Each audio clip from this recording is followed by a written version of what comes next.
नमस्कार, स्वागत आहे RRR चॅनल रिसर्च रिपोर्ट रिव्ह्यूमध्ये.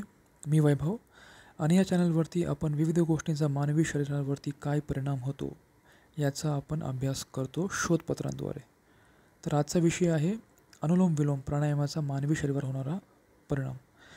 यामध्ये आपण एक केस स्टडी बघणार आहोत की ज्यामध्ये government medical college Surat GMC याच्यावरती एक जो त्यांनी प्रयोग केला त्यांच्या विद्यार्थ्यांवरती ते आपण बघणार आहोत. तर इंट्रोडक्शन बघूया आपण की जे वैद्यकीय अभ्यास करतात त्या विद्यार्थ्यांमध्ये खूप स्ट्रेस असतं. त्यांना हृदयाचे प्रॉब्लेम्स, हृदयाचे विकार होतात किंवा त्यांना दुसरे प्रॉब्लेम होतात. त्यामुळे त्यांच्यावरती आपण हा अभ्यास करत आहोत. CVD हृदयाचे विकार जे आहे त्याच्यामुळे खूप लोकांचे मृत्यू होतात. 1 लाखामागे 300 लोक हे मृत्यू पावतात भारतामध्ये आणि जगामध्ये 250 1 लाखामागे ही सरासरी आकडेवारी आहे. त्यात भारत जगापेक्षाही पुढे आहे. प्राणायाम हे जे आहे हे एक पोटेन्शियल आहे याच्यामध्ये की या सगळ्या गोष्टींना ठीक करण्यासाठी. तर आपण याच्यात बघतोय की पतंजली ऋषींनी अष्टांग योग दिला होता. त्यात त्यांनी नियम, आसना, प्राणायाम, प्रत्याहार, धारणा, ध्यान आणि समाधी असे 8 प्रकार सांगितले. त्यात आपण प्राणायाम बघणार आहोत आणि प्राणायाममध्ये पण आपण अनुलोम विलोम बघणार आहोत की जो इथं खूप महत्त्वाचा आहे. तर प्राणायाममध्ये ऊर्जा कमी वापरली जाते आणि त्यामुळे खूप चांगला परिणाम एरोबिक एक्सरसाइजमध्ये जेवढे परिणाम होतात त्याहून जास्त परिणाम याच्यामध्ये होतात. आणि याच्यामध्ये काय तर अल्टरनेटिव्ह नाकपुडीचा आपण वापर करून श्वास घेतो असं या प्राणायाममध्ये आपण करतो. आणि जर रेग्युलर हा व्यायाम करण्यात आला प्राणायाम त्याच्यामध्ये खूप जास्त तणावामध्ये आणि डिप्रेशनमध्ये आपल्याला फरक पडू शकतो असं यात सांगण्यात आलेलं आहे.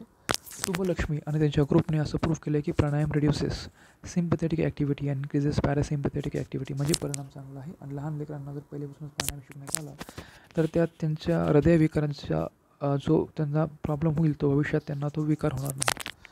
आणि आता बघूयात की हा जो त्यांच्यावरती प्रयोग केलेला आहे तो कसा. तर अनुलोम विलोम प्राणायाम जो आहे ना याचा इम्पॅक्ट काय आहे, याचा परिणाम काय आहे हार्ट रेटवरती, सिस्टॉलिक ब्लड प्रेशर आणि डायस्टॉलिक ब्लड प्रेशरवरती, हृदयाच्या गतीवरती काय परिणाम होतो हे आपण याच्यात बघूयात. तेच त्यांनी याच्यात केलेलं आहे या प्रयोगामध्ये. यांनी यासाठी तयारी काय केलेली आहे तर डिपार्टमेंट ऑफ फिजिओलॉजीची यांनी परमिशन घेतलेली आहे सुरत आणि NMCचे रेग्युलेशन्स यांनी पाळलेले आहेत आणि 122 विद्यार्थ्यांना याच्यात घेतलेलं आहे आणि त्यांचं वय 18 ते 21 आहे आणि त्यांना आधी याच्याबद्दल सांगितलेलं आहे आणि त्यांचं याच्यामध्ये त्यांनी त्यांची परवानगी पण घेतलेली आहे. त्यांचं वजन, त्यांची उंची मोजलेली आहे, त्यांचं BMI मोजलेलं आहे आणि त्याच्यानंतर असं बघण्यात आलेलं आहे की त्यांचे जे पॅरामीटर्स आहेत systolic blood pressure, diastolic blood pressure आणि RPP म्हणजे सिस्टॉलिक ब्लड प्रेशर गुणाकार करून त्याला करायचं आहे तर हृदयाच्या गतीसोबत हार्ट रेटसोबत अनुलोम विलोम करण्याच्या आधी आणि 10 मिनिट केल्याच्या नंतर.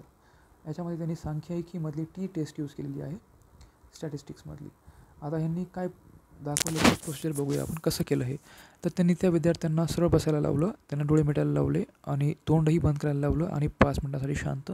आणि नंतर त्यांनी उजव्या नाकपुडीला अंगठ्यानं दाबून डाव्या नाकपुडीने श्वास घ्यायला लावलेला आहे आणि नंतर डावी नाकपुडी, मध्यमा आणि अनामिका या 2 बोटांनी बंद करून नंतर ते उजव्या नाकपुडीने श्वास सोडण्यात आलेला आहे आणि परत उजव्या नाकपुडीने श्वास लगेच घ्यायचा आहे आणि मग तो डाव्या नाकपुडीने सोडायचा आहे. तर ह्याला म्हणतात एक सायकल त्यांनी तयार केलेली आहे याच्यामध्ये.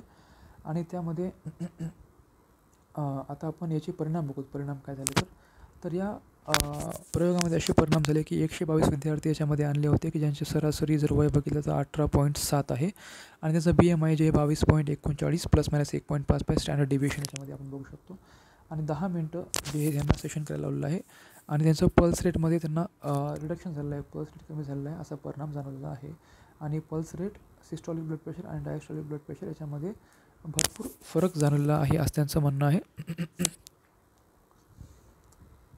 पण त्यांचं आता आपण डिस्कशन बघूया. डिस्कशनमध्ये सांगितलेलं आहे त्यांनी की आता हा आलेख जर बघितला याच्यात कळलं आपल्याला की जी निळी जी रेखा आहे ती ब्लड पल्स आहे, पल्स पर मिनिट प्राणायाम करायच्या आधी आणि लाल जी आहे ती प्राणायाम करायच्या नंतरची आहे. आता याच्यात बघूयात की ताबडतोब काय फरक पडला. तर ताबडतोब जो फरक पडलेला आहे अनुलोम विलोम या प्राणायामामुळे हृदयावरती तो आपण बघूयात. तर हार्ट रेट जो आहे तो 86.90 होता, तो 82.37 झालेला आहे.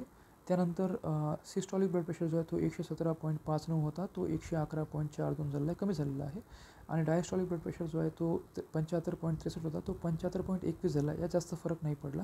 आणि RPP जो होता तो 102.57 एवढा होता, तर तो 9199.64 यात पण तेवढा फरक नाही पडला, पण थोडासा पडलेला आहे. असा खूप मोठा म्हणावा असा फरक नाही पडलेला आहे.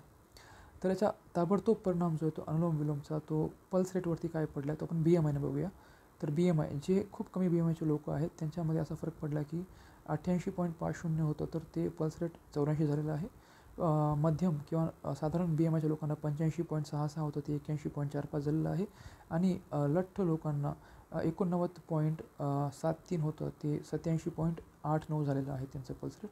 ताबडतोब परिणाम जो की सिस्टॉलिक ब्लड प्रेशरवर पडलेला आहे तो बघूयात आपण. त्याच्यामध्ये जे अंडरवेट BMIचे आहेत त्यांच्यावरती असा परिणाम पडलेला आहे की त्यांना 112 त्यांचं 112.84 जे होतं सिस्टॉलिक ब्लड प्रेशर ते 105 झालेलं आहे.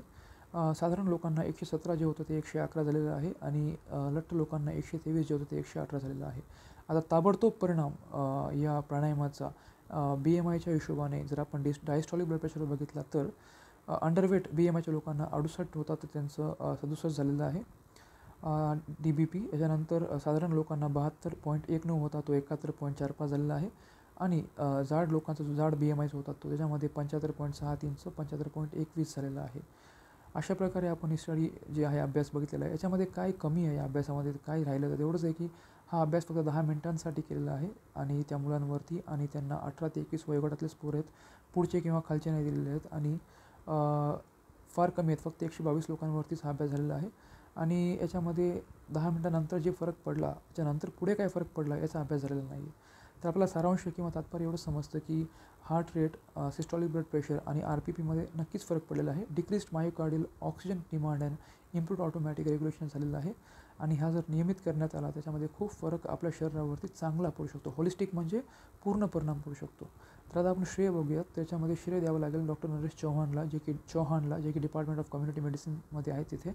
आणि साहजिकच त्या विद्यार्थ्यांना श्रेय द्यावं लागेल. आणि physiology department of government medical college यांना पण याचा श्रेय द्यावं लागेल. तर हे जे आपण शोधपत्र वाचलेलं आहे ज्याच्यामध्ये की हा अभ्यास करण्यात आला 122 विद्यार्थ्यांवरती गव्हर्नमेंट मेडिकल कॉलेज सुरत येथे, आपल्याला असं समजतं की नक्कीच अनुलोम विलोम हा खूप प्रभावशाली व्यायाम आहे जो आपण रोज केला पाहिजे, जेणेकरून आपल्या हृदयांवरती आणि बाकीच्या शरीरावरती पण खूप चांगले परिणाम पडतील. तर धन्यवाद. लाईक, शेअर आणि सबस्क्राईब करा. भेटूया पुढच्या व्हिडिओमध्ये एका नव्या टॉपिकसोबत, नव्या विषयासोबत. धन्यवाद.